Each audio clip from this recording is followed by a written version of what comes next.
மன்றாத வலமையும் குன்றாத இளமையும் கருப்பினி இல்லாத உடலும் கலியாத மனமும் மண்பகலாத மனைவியும் தவறாத சந்தானமும் தாழாத கீர்த்தியும் மாறாத வார்த்தையும் தடைகள் வாராத கொலையும் தொலையாத நிதியமும் கோணாத போலும் ஒரு துன்பமில்லாத வாழ்வும் தூயனின் பாதத்தில் அன்புதவி பெரிய தொண்டரோடு கூட்டிக் கொண்டாய் அலைகாடி அறித்துயிலும் மாயினது தங்கையாதி கடவுளின் வாழ்வே அமுதீசர் ஒரு பாகம் அகலாது சுகபாணி அருள்வாயே அபிராமியே.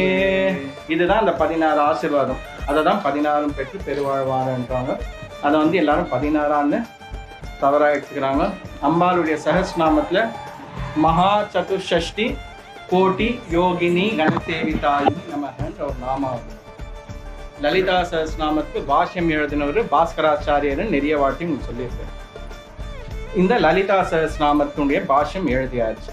இப்போ அதை அரங்கேற்ற வேண்டும் என்ன எல்லாம் அந்த பெரியவங்க முன்னாடியில் அதை சொல்லணும். அதுக்கு அவங்க வந்து அங்கீகரிக்கணும். இவரை வந்து எல்லாரும் இவருனா பாஸ்கராச்சாரியர் லலிதா சஹஸ்ரநாமம் பாஷ்யம் எழுதிட்டாராம, இவர் அவ்வளோ பெரியவரா, இவரை எந்த ஒரு விஷயத்துல மடுக்கணும்னு எல்லாரும் காத்து நிறுத்தினாங்க. இவர் வந்து ஒவ்வொரு நாமாவளிக்கா அப்படியே அர்த்தங்கள் சொல்லினே வராரு. அப்படி சொல்லின்னு வரும்போது மகா சதுர்ஷஷ்டி கோட்டி யோகினி கணசேவிதாயி நமகன்ற நாமாவளி வரும்.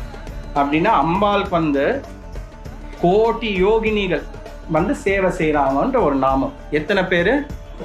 கோட்டி யோகினிகள் வந்து அம்பாள் சேவை செய்யறாங்க. இப்ப நம்ம சொன்னா மனசு அப்படியே நம்மளுக்கு எல்லாம் அலைப்பாயும். என்ன நினைப்போம்? கோட்டி பேர் இருப்பாங்களா அம்பாளுக்கு? கோடி யோகினி கண சேவிதாயி நமன்ற இல்ல, அந்த கோட்டி யோகினிங்க பேர் உங்களுக்கு சொல்ல முடியுமா? இதான் உங்க பேரை சொல்லுன்றார். இவர் என்ன பண்றார்? கண்ணை மூடின்னு இந்த மடை திறந்த வெள்ளம் எப்படி தண்ணி எப்படி ஓடுது அந்த மாதிரி கட கட கடன்னு அந்த பேருங்க சொல்றாரு. இவங்க கேட்டது வெறும் பேரு. இவர் வந்து அந்த யோகினிகள் பெயர், அவங்க அணிஞ்சுன்னு இருக்கிற வஸ்திரத்துடைய நிறம், அவங்களுக்கு ஏற்ற நைவேத்தியம், இது அத்தனையும் சொல்றாரு. சொன்னா இவங்க எல்லாம் மிரண்டுறாங்க. கோடி பேரை சொல்ல முடியுமா? கோடி பேர் என்ன வஸ்திரம் கட்டின்னு இருக்கிறாங்க, என்ன நைவேத்தியம். அப்ப எல்லாரும் அப்படியே வியந்தோ, நிஜமாவே பாஸ்கராச்சாரியர் பெரிய மகான் தான், நம்ம தவறான நினைச்சிட்டோம்னா அவர் சொல்லி முடிச்சுன்னா அவருக்கு கால நமஸ்காரம் பண்ணிட்டு, சுவாமி மன்னிச்சிடுப்பா, நாங்கள் உங்களை என்னமோ பண்ணணும்னு நினைச்சோம், நீங்க இவ்வளோ பெரிய மகானாக்குறீங்களே, இத்தனை பேர் நீங்க எப்படி ஞாபகம் வச்சுக்கிறீங்கோ நாங்கள். அதுக்கு அவர் சொல்றாரு, எனக்கு ஒரு யோகினி பேர் கூட தெரியாது, நீங்க பதில் கேட்கும் போது அம்மா என்ன கேட்குறாங்களே, நான் என்னமா பதில் கொடுக்கறதுன்னு நினைச்சேன். காமாட்சி கையில இருக்கிற கிளி வந்து என் தோல் மேல உட்காந்தீங்கன்னா அது காதுல சொல்லுச்சு, அதை தான் நான் சொன்னேன்றார். அம்பாள் கையில இருக்கிற கிளி வந்து அந்த கோட்டி யோகினிகள் யாரு, அவங்க என்ன வஸ்திரம் சாத்தின்னு இருக்கிறாங்க, என்ன நைவேத்தியம்னு இவர் காதுல சொல்லுது. அக்கா அவர் சொல்றாரு. அந்த மாதிரி அம்பாளுக்கு வந்து கோட்டி யோகினிகள் சேவை செய்யும் போது நம்மலாம் எந்த மாத்திரம், நம்மளாம் என்ன நினைக்கிறோம்? நாங்கள் கோவிலுக்கு வரோம், நாங்கள் இந்த செய்கிறோம், இந்த கொண்டு செய்கிறோம், நம்மளாம் ஒன்றுமே இல்லை. அவருக்கு கோட்டி யோகினிகள் இருக்கிறாங்க.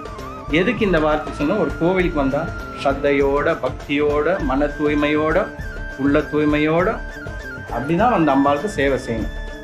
பாருங்க, சமையல் வந்து நம்ம சமைக்கிறோம், கோவில் உள்ள வந்தோம், என்ன ஆகுது? பிரசாதம் ஆயிடுச்சு.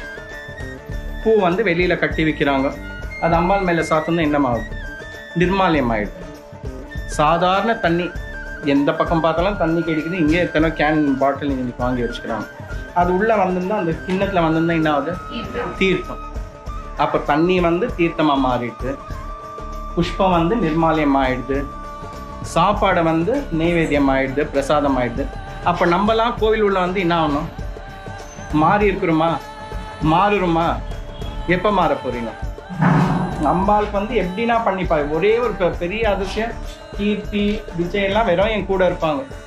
அதனால எனக்கு கோவிலில் வந்து அலங்காரம் பண்ண முடியாது. இன்னைக்கு தான் நான் அலங்காரமே பார்த்து நிற்கிறேன்.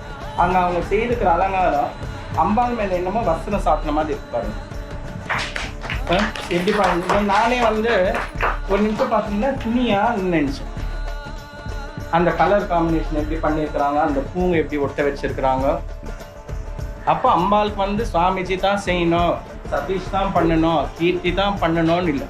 அவருக்கு கோட்டி யோகினிகள் இருக்கிறாங்க, யார் மூலியமாக அவர் செய்ய வச்சு. அம்பாளுடைய வேலை இன்னைக்குமே தடவி வராது. நம்ம கோயிலில் சில நிறைய பிரச்சனைலாம் பண்ணாங்க இருக்கிறாங்க இல்லையா, அவங்களாம் இன்னைக்கு இருக்கிறாங்களா? அப்போ யாருக்கு இழப்பு, யாருக்கு லாஸ்? அதனால அம்பாள் செய்யறது ஸ்ரத்தையா பக்தியா செய்யணும்னு இன்னைக்கு வர அந்த சங்கல்பம் எடுத்துக்கோங்க. சரிங்களா? லோகா சமஸ்தா